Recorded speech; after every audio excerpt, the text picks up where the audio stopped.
Hey, good morning, everybody. It's Mike. Let's jump into our call this morning. We're continuing a series where I ask this question. What happens if we ask the wrong questions? If we ask the wrong questions, aren't we going to get the wrong answers? Can I give you an example? Like, how do I generate more leads? My gosh, the whole damn industry is chasing this. We're chasing more leads. I haven't quite figured out why.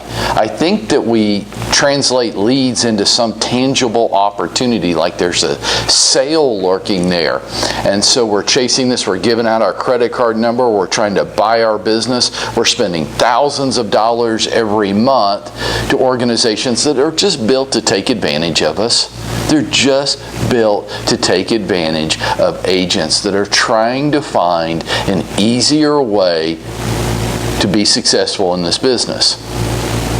And I'm not going to talk to you about any of that crap. As a matter of fact, you'll find that I'll spend most of my time making fun of it in hopes that you'll cut it out, because they're just leads. They're not sales. They're just inquiries. And we've all done that. I see something that I'm mildly interested in it. I click on it, and somebody on the other end of that thinks that I'm going to buy that product. I'm not. I almost never do. Because I see a new car that I have the hots for this month doesn't mean I'm going to buy the car. But that car salesman might think I'm a liar, might think I'm unmotivated, not serious. And they would be right. I'm not motivated and I'm not serious. It was just something I was doing online one time. So what my point is today is, what if we start asking better questions? Won't we generate better, more effective answers? Like what? How about this? Instead of how do I generate more leads, give my credit card number to Zillow, cut that shit out. What if I ask a question like this? How can I be more effective with the opportunities I do generate? Because I'm going to make this contention with you, that the quickest, most effective way to give yourself a raise this year isn't to generate more leads. It's to be more effective with the opportunities that you already have. Nationally, our effectiveness, which is commonly referred to as a capture and conversion rate, is horrible. We're generating 1 billion plus leads a year in this industry. There's only 5 million sales nationwide. We're generating 200 times more leads than there are actual transactions. Do you kind of get the point? When we generate 200 times more leads than there are transactions, of course they're a bunch of junk.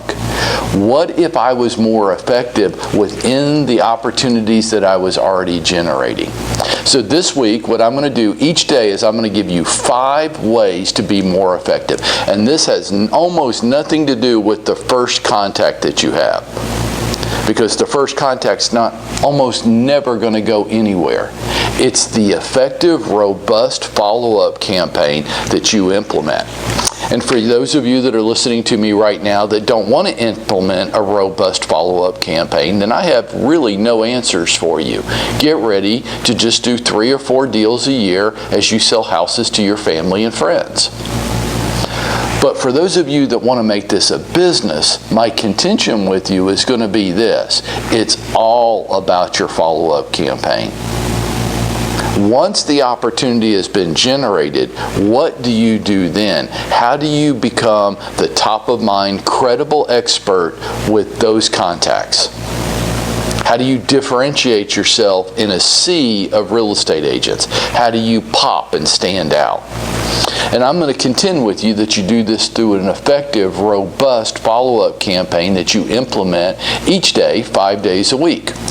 See, no shortcut through the woods here. We're talking about some good old-fashioned hard work. So let's get down to it. Here's my 5 tips for today.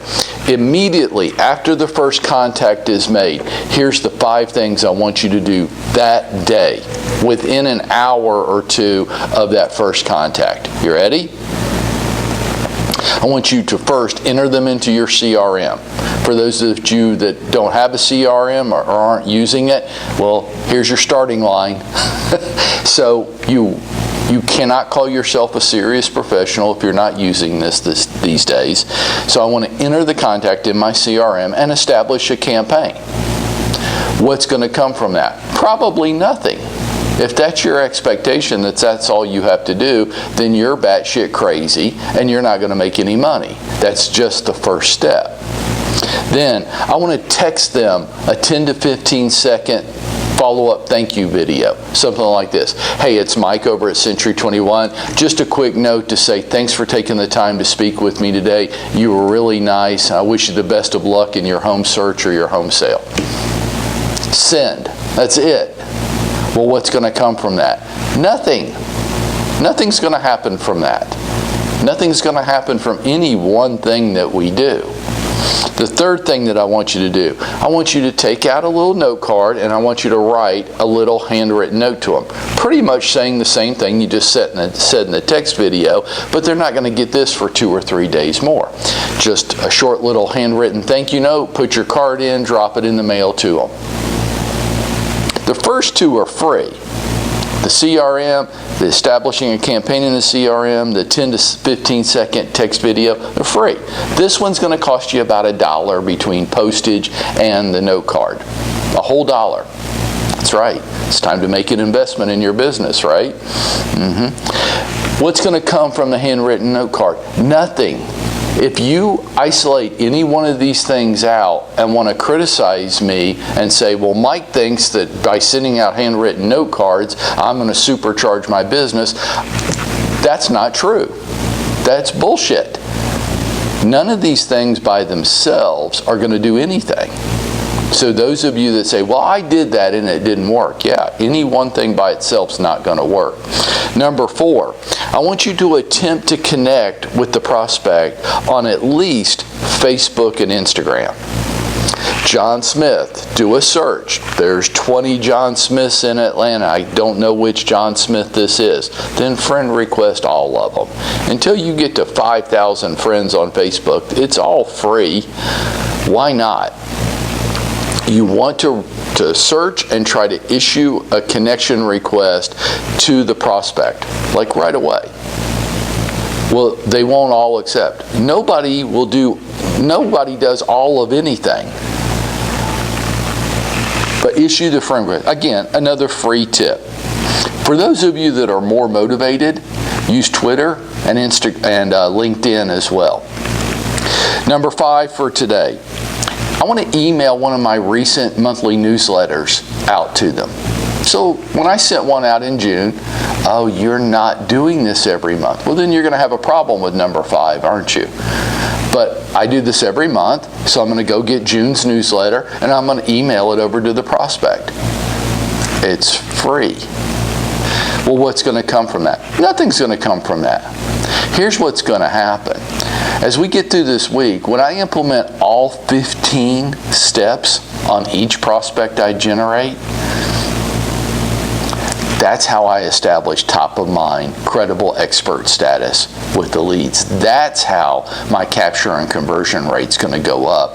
That's how I'm going to give myself a raise this year without spending more money. That's how.